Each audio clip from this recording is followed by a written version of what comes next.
Hi, my name is Jessica Pollard, and this is the video for my application to the University of Wyoming's brand program.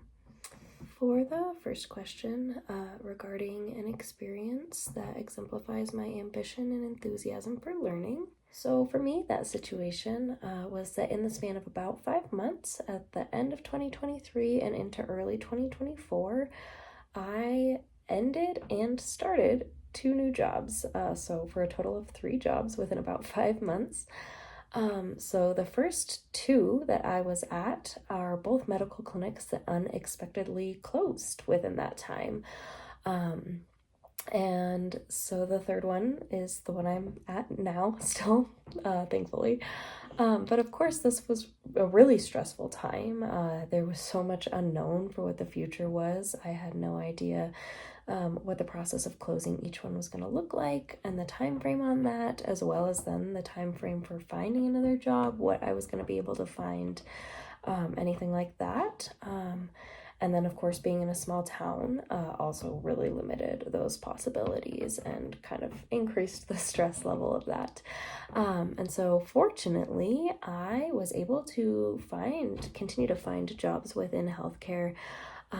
And that's where I'm comfortable. That's where I want to be. And so I think taking the time and being able to find jobs within healthcare really does demonstrate my ambition to be in healthcare for my career.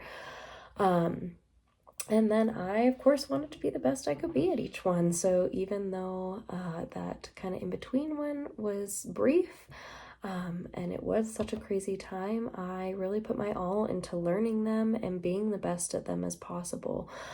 So even though it was all within healthcare and all as a medical assistant within healthcare, each place looked totally different. My jobs in each place looked different. What I could or couldn't do in each facility looked very different. And so just taking the time to learn new skills and learn new charting systems and new, practices and everything else. And so also when I started my current job, the third one, I decided that semester would be a good time to go back and take 2 classes. I had not taken any college courses for about 3 years, and decided to go back and take one in order to kind of improve a low grade, and then another one just as a possible future healthcare prerequisite.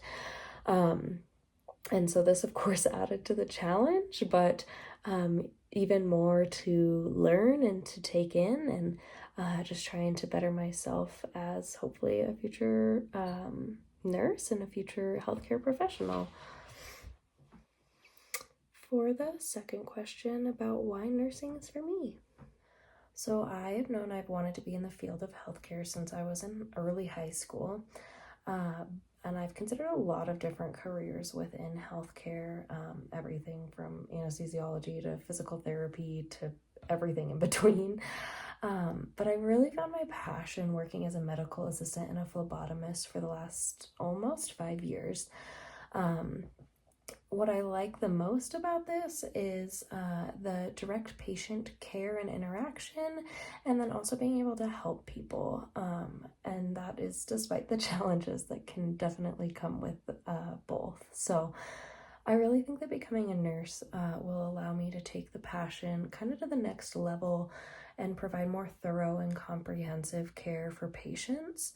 I think some ways that being a nurse will help me do that from being a medical assistant is that will give me improved medication knowledge. I'll learn how to do IVs and, many other procedures that I don't really know how to do just as a medical assistant.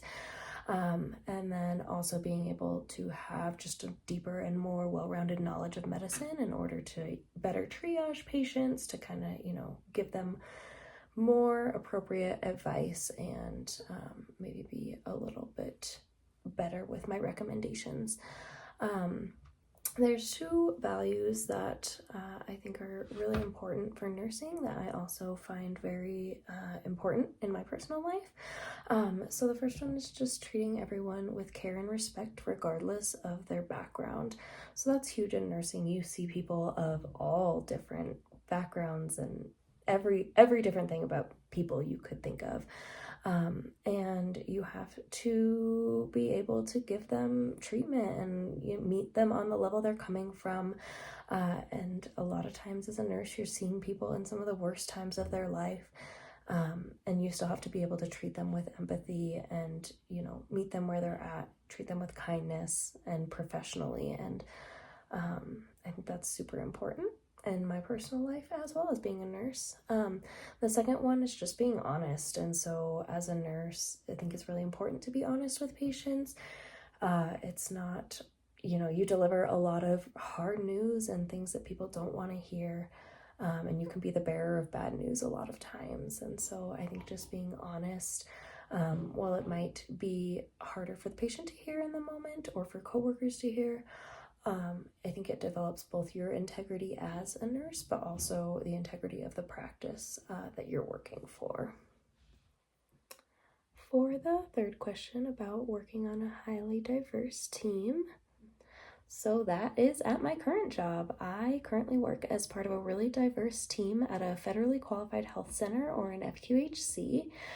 And so there I work with individuals not just from very varying backgrounds, but also of different ages and races and gender identities, sexual orientations, pretty much the whole gamut.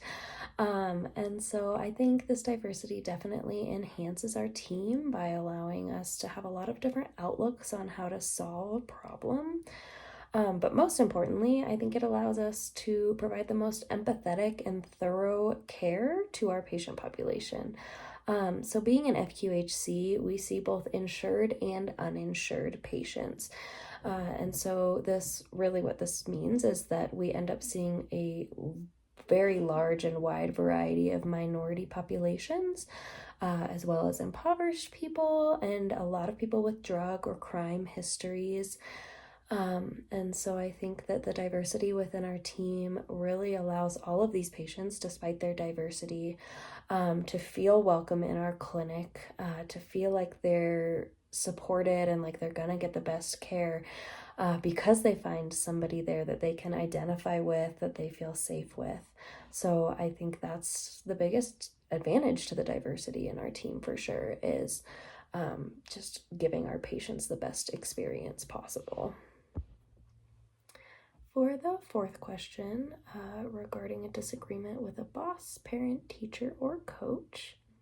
So I was working at a horse boarding facility and a new manager came in while I was working there.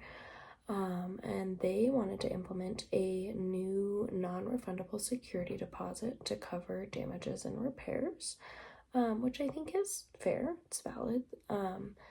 But what I didn't agree with is that they wanted to make long-term boarders with old contracts back pay this deposit, as opposed to grandfathering them in and only applying it to new incoming horses. And so the way I went about this is I asked the new manager for a time to meet. And so we both sat down and we discussed why I thought it was unfair and shouldn't be applicable. Since it was impossible to tell what damages in the horses' stalls were already there when they moved into those stalls. And so by setting a time aside to have a mature and rational conversation in that dedicated meeting time, we heard each other's sides of the arguments, and we did end up agreeing that previous boarders would not have to pay and that only the incoming boarders would be required to pay the deposit. And I think that the success of that discussion was because we took the time to set a meeting aside so we weren't distracted and we could really hear each other out on where we both were coming from. For the fifth question about a situation challenging my confidence and my sense of assurance. So my main hobby and my extracurricular activity is riding horses. I own a young thoroughbred who used to be a racehorse, which basically means that I'm not just training her, I'm retraining her. So I'm taking all of the things she used to know and trying to teach her to do new things and new skills. And that, of course, has come with numerous challenges and setbacks, and has definitely seemed impossible to overcome at times. I have experienced a lot of lost confidence and consistently questioned if I had the ability to not just ride, but even questioned my horse ownership abilities, despite that riding and owning horses is something I've done since I was a little kid. And so, luckily, I have consistently worked with professional help and training, and then also used as many other resources as I could possibly get my hands on to overcome these challenges with her. And after years of literally years of hard work, I now have a cool and a fun horse to ride, and she has made me an infinitely better rider. So, working through the hardness and doubting my abilities has really improved my abilities. And then also, I think that me having stuck with her and worked through all of the hard times also shows my commitment to what I'm passionate about and what I'm driven to do. Thanks so much for listening and for giving me the opportunity to apply to the brand program.